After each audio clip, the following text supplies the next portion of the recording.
রবীন্দ্রনাথ ঠাকুরের অসম্ভব কথা গল্পটি তার লিপিকা নামক কাব্যগ্রন্থের অন্তর্ভুক্ত।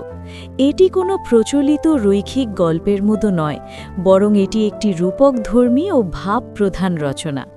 এখানে যুক্তির জগতের সাথে কল্পনার জগতের এক চিরন্তন দ্বন্দ্বকে ফুটিয়ে তোলা হয়েছে। গল্পের শুরুতে লেখক এমন এক জগতের কথা বলেছেন যেখানে কোনো নিয়ম শৃঙ্খলার বালাই নেই। মানুষ যখন বাস্তব জগতের কঠোর নিয়মে হাঁপিয়ে ওঠে, তখন সে এমন এক জায়গায় আশ্রয় খোঁজে যেখানে কোনো কেন বা কীভাবের উত্তর দিতে হয় না। লেখক এখানে মূলত মানুষের কল্পনা প্রকৃতিকে সেই অসম্ভব কথার জগৎ হিসাবে তুলে ধরেছেন। গল্পের কথক আমাদের নিয়ে যান এক অদ্ভুত জগতে। তিনি বর্ণনা করছেন এমন কিছু ঘটনার যা জাগতিক নিয়মে অসম্ভব, যেখানে অন্ধকার কোনো কারণ ছাড়াই আলোকিত হয়ে ওঠে, যেখানে কথা বলা ছাড়াই মনের ভাব আদান প্রদান সম্ভব, যেখানে কালানুক্রমিক সময়ের কোনো অস্তিত্ব নেই, অতীত, বর্তমান ও ভবিষ্যৎ মিলেমিশে একাকার হয়ে যায়। রবীন্দ্রনাথ এখানে রূপকথার আঙ্গিক ব্যবহার করেছেন। তিনি দেখিয়েছেন যে আমাদের অবচেতন মনে একটি রাজকন্যা ঘুমিয়ে আছে। সেই রাজকন্যাকে জাগানোর জন্য কোনো সোনার কাঠির প্রয়োজন হয় না, বরং প্রয়োজন হয় এক অদ্ভুত অনুভূতির। বাস্তব জগতের মানুষ যখন যুক্তির তলোয়ার নিয়ে সেই কল্পনাকে কাটতে যায়, তখন সেই অসম্ভব সুন্দরের মৃত্যু ঘটে। গল্পের একটি বড় অংশ জুড়ে রয়েছে হৃদয়ের আকাঙ্ক্ষা। লেখক বোঝাতে চেয়েছেন যে আমরা যা মুখে বলি না বা যা আমাদের প্রাত্যহিক জীবনের অংশ নয়, তাই আসলে আমাদের মনের গভীরে সবচেয়ে সত্য। বিস্মৃতির ছাই।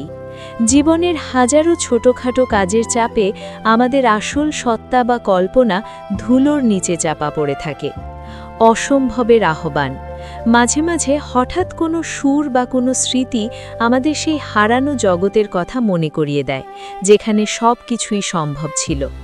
গল্পের শেষে এক গভীর জীবন দর্শন ফুটে ওঠে। লেখক স্বীকার করেছেন যে সমাজ বা পৃথিবী এই অসম্ভব কথা শুনতে চায় না। পৃথিবী চায় তথ্য, যুক্তি এবং প্রমাণ, কিন্তু মানুষের চিরন্তন তৃষ্ণা হল সেই অজানাকে জানার জন্য, যা কোনো ছাঁকে বাঁধা যায় না। গল্পটির গভীরে কয়েকটি বিশেষ দর্শন কাজ করে। কল্পনার স্বাধীনতা। মানুষ কেবল খেয়ে পরে বেঁচে থাকার জীব নয়, তার একটা বড় অংশ বাস করে কল্পনায়, যেখানে সে নিজেই নিজের জগতের রাজা। গদ্য ও পদ্যের মিলন। অসম্ভব কথা আসলে গদ্যে লেখা এক পদ্য। এখানে ভাষার ব্যবহার এতটাই লিরিক্যাল যে পাঠককে তা এক মায়াবী জগতের অনুভূতি দেয়। শিশু মন বনাম প্রৌঢ়ত্ব। বড়রা যখন সব কিছুর মানে খুঁজতে ব্যস্ত, শিশুরা তখন অসম্ভবকেই সহজভাবে গ্রহণ করতে পারে। লেখক আমাদের সেই শৈশবের সারল্যে ফিরে যাওয়ার আহ্বান জানিয়েছেন।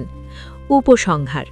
রবীন্দ্রনাথের অসম্ভব কথা কোনো নিছক গল্প নয়, এটি যুক্তিবাদী সমাজের বিরুদ্ধে হৃদয়ের বিদ্রোহ। যেখানে বিজ্ঞান ও যুক্তি থমকে যায়, সেখান থেকেই এই অসম্ভব কথার শুরু।